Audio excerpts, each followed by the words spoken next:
Vamos juntos. Esse vídeo ficou todo doido, né? Mas é isso aí, a primeira tentativa de vídeo no meio do mato. Inclusive isso que eu acabei de falar, isso eu tô falando pra mim mesmo, do futuro, né? Isso que eu acabei de falar, bota no início do vídeo, viu? Olha só. Ele diz aí que eu vim aqui pra gravar um vídeo, mas eu fiquei desconfortável de gravar o vídeo aqui, porque às vezes passa gente, né? Aí eu fico meio assim. Mas eu acho que eu vou gravar assim mesmo. Então, esses dias eu fiz um react de um vídeo de uma cartomante que tava ali esculhambando a consulente, né? Aparentemente, o que foi que aconteceu? A consulente tava pedindo um trabalho pra cartomante fazer um trabalho pro marido, namorado dela, alguma coisa assim, pra acalmar ele. Só que aí a cartomante falou, esculhambou a mulher, dizendo que ela era uma pessoa meio desequilibrada. E assim, segundo ela mesma, a cartomante, as coisas que ela fala são coisas bem pesadas, sabe? Ela fala que a mulher brigou com o cara de várias formas. Uma das coisas que mais chamou a atenção da galera foi o fato dela ter acordado ele com água quente. Imagina, o cara tá lá dormindo, ela pegou e jogou água quente em cima dele para acordar ele. É uma merda, uma merda. As pessoas já têm uma tendência a acreditar que o cartomante, ele é vidente, né? Quer dizer, ele sabe das coisas antes mesmo de tirar a carta. E o problema é que a galera, é que os próprios cartomantes, ele também vai acreditando nisso. O que faz com que ele acabe tendo um comportamento muito intransigente, né? E ríspido. Ah, Júnior, mas o seu perfil é chamar de tarólogo abusado. Sim, mas ali eu tô fazendo uma brincadeira, geralmente, né? E esse tal comportamento abusado, na hora de uma consulta, ele não deve existir. Claro, não significa que eu vou ser fofinho o tempo todo, porque, enfim, quem é cartomante sabe que de vez em quando aparecem uns consulentes folgados e tal. Mas, enfim, não é esse o ponto. Então, o que acontece? Aí o cartomante vai e acha que ele realmente é o dono da verdade. Ele não aceita opinião de ninguém. E isso chega num ponto que a pessoa acha que ela lê o outro muito rápido, às vezes sem informação nenhuma, às vezes com pouquíssima informação. E aí tem um negócio que eu falei esses dias nas redes sociais, né? Que era sobre uma situação onde eu tenho uma suposição a respeito de alguém. A gente só tem duas possibilidades aí, né? Segundo essa ideia que eu tô te dizendo. Uma delas é, você está fazendo uma projeção, ou seja, você está pegando algum conteúdo que é seu e lidando com aquilo como se fosse do consulente e você não sabe, né? Então, sei lá, um exemplo que eu dei, né? Inclusive, toda pessoa feia tem, sei lá, baixa autoestima. Aí você atende uma pessoa, você acha essa pessoa feia e aí você já pressupõe que essa pessoa tem um problema de autoestima.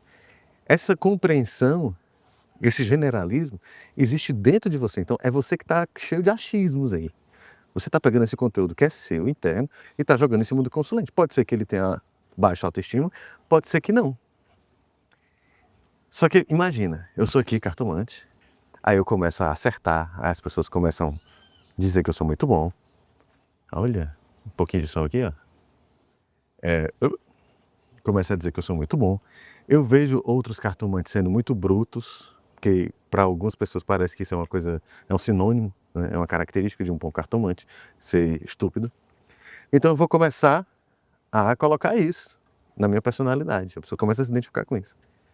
Então, daqui a pouco, as consultas dessa pessoa estão assim, né? Chega, claramente você está com problema de autoestima, a pessoa diz assim, não tô com problema de autoestima não. Tá. Ou então, chega a discutir, né? Tem gente que chega a discutir com o cartomante. É triste.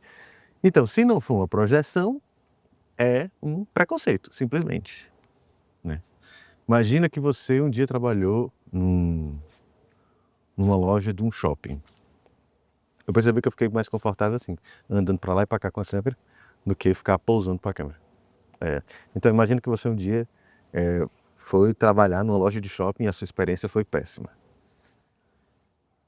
E aí você pode assumir para você mesmo, eita, formiga grande, tá?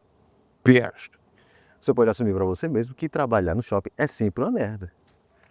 E aí, se chega uma pessoa para se consultar com você, e a pessoa está em dúvida se aceita ou não o emprego que foi oferecido a ela numa loja de shopping. Aí você vai dizer que aquilo não é bom. Porque é você que já acha isso. Tu entende que quando você tem essas certezas muito estabelecidas dentro de você, a chance de você utilizar isso para interferir na interpretação da carta é altíssima. Quer dizer, eu já acho que isso é ruim, então quando sair a carta, eu vou adaptar o que a carta traz como energia para justificar aquilo que eu já acho. Sacou o problema que temos aí? Deixa eu buscar a bike ali, dar uma aprofundada aqui na trilha. Aí você tem um problema, bicho. Porque, pô, você é cartomante. Você deveria ler a carta, né? Olha. Mas isso aí tem acontecido muito. Então, outras coisas curiosas que a gente tem visto aí, principalmente no TikTok, né? A pessoa faz uma pergunta, aí vai lá o cartomante, tira, sei lá, 10 cartas, olha pro consulente e diz assim, não. Ou então, sim. Porra, quer dizer, tu tirou 10 cartas para dizer um sim. Se você realmente tem um conhecimento aprofundado das cartas, peraí, deixa eu ajeitar aqui de novo. Se você realmente tem um conhecimento aprofundado das cartas, com uma carta você tira muita informação, bicho. Por isso que eu particularmente não gosto de pergunta de sim ou não, porque quando eu olho para uma carta eu não consigo ver ali só um sim ou só um não. É um sim, vírgula, taranana, não, vírgula, tarará. Só que aí essa galera tem feito sucesso, né? Porque, pô, são trabalhos que de verdade são trabalhos ruins, né? São trabalhos que são mal valorizados, a pessoa não se valoriza, a pessoa não valoriza o tarô, não valoriza o estudo do tarô, não valoriza a vida e a experiência do consulente, sabe? Trata como se fosse qualquer coisa. Pô, imagina que às vezes você vai atender pessoas que estão passando por crises na vida por conta de um relacionamento. Aí você chega pra pessoa e diz assim, não, termina. Não termina. Aí a pessoa te faz uma pergunta, devo terminar sim ou não? Aí às vezes vem uma carta dizendo sim. Mas como é que esse processo vai acontecer? O que é que esse término vai implicar na vida da pessoa? Esse sim é um sim para agora ou um sim para daqui a um tempo? E às vezes se de fato é um sim, né? Porque às vezes tem cartas que são positivas, mas que falam de tempos mais longos. Então, por exemplo, se você pergunta, né, deve terminar ou não, vem a carta da temperança, é uma carta positiva. Então, nesse sentido, responderia um sim. Mas é um sim para agora? A carta da temperança fala de paciência, né? Então, talvez seja um assunto que precisa amadurecer mais a ideia. E por quê? Imagina que a pessoa está num relacionamento merda e vem uma carta dizendo, uma carta como a temperança, dizendo que sim, seria positivo a pessoa terminar o relacionamento, mas que essa decisão precisa ser tomada com calma. Eu acho que eu atendi essa semana passada, alguém que estava passando por uma situação como essa. Em alguns casos, não vale a pena você dizer para a pessoa terminar e pronto, porque se ela terminar, um pouquinho de tempo depois ela pode voltar, sabe? Então, às vezes, faz mais sentido a pessoa esperar um tempo para assimilar essa decisão e fazer com que essa decisão seja mais firme dentro dela, para que na hora que ela tome uma atitude, ela não volte atrás. Entende como não é um sim e ponto? Como são questões que não são tão simples assim, meu nariz começando a encher o saco de novo. Então, assim, eu acho que a gente, de alguma forma, precisa... Deixa eu ver quanto tempo já deu esse vídeo aqui. A gente precisa ter mais empatia, ter mais profundidade em relação ao tarô, em relação aos consulentes que a gente vai atender, ouvir a história da pessoa, se for o caso, né? Trazer uma leitura das cartas, não a leitura do seu achismo. Porque você tá, olha, a pessoa quando procura um cartomante, ela tá geralmente numa situação muito de muita vulnerabilidade, né? Tem muita gente que chega no cartomante quando já está desesperado, quando já tentou um bocado de coisa e nada funciona. Então a gente precisa olhar para essas situações com carinho. Então eu, Júnior, enquanto estava no lugar abusado, esse meu abuso vem muitas vezes dessa maneira. De uma certa indignação que eu tenho, de fato, quando eu vejo como essas questões dos consulentes são tratadas de forma banal, sabe?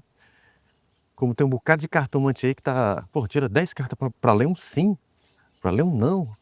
às vezes lê as cartas porcamente. Tem uns que se acham, sei lá, o grande para-raio da espiritualidade, a pessoa nem estuda, cara. A leitura fica tão rasa. Olha, infinitas vezes aconteceu de eu estar um pouco confuso na consulta, sem saber exatamente o que dizer, porque eu esperava uma intuição muito forte. E aí, eu lembro que teve um dia que eu pensei assim: "Rapaz, eu não sei o que dizer, porque não está vindo uma intuição aqui". Pensei assim: "Ah, não tenho o que fazer, a carta está aqui, eu vou descrever a carta, vou descrever a energia da carta". Eu descrevi, isso eu lembro disso acontecer pela primeira vez, mais ou menos. E aí o consulente ficou tipo assim: "Putz, realmente é isso, faz todo sentido", sabe. É importante que a coisa faça sentido para a pessoa. E é importante que você tenha recurso para fazer uma boa leitura. Se eu ficasse ali dependendo só da minha intuição, essa leitura não teria acontecido. Eu não teria sido útil para aquele consulente, sabe. Então é isso, estudem, façam seu cardio, façam terapia, me sigam nas redes sociais, deixem de ser otários, bebam água. É isso. Júnior Quintela, seu tarólogo abusado, canal Mente Virada. Vamos juntos. Esse vídeo ficou todo doido, né? Mas é isso aí, a primeira tentativa de vídeo no meio do mato. Inclusive isso que eu acabei de falar, isso eu tô falando pra mim mesmo, do futuro, né? Isso que eu acabei de falar, bota no início do vídeo, viu? Bota um beijo, tchau.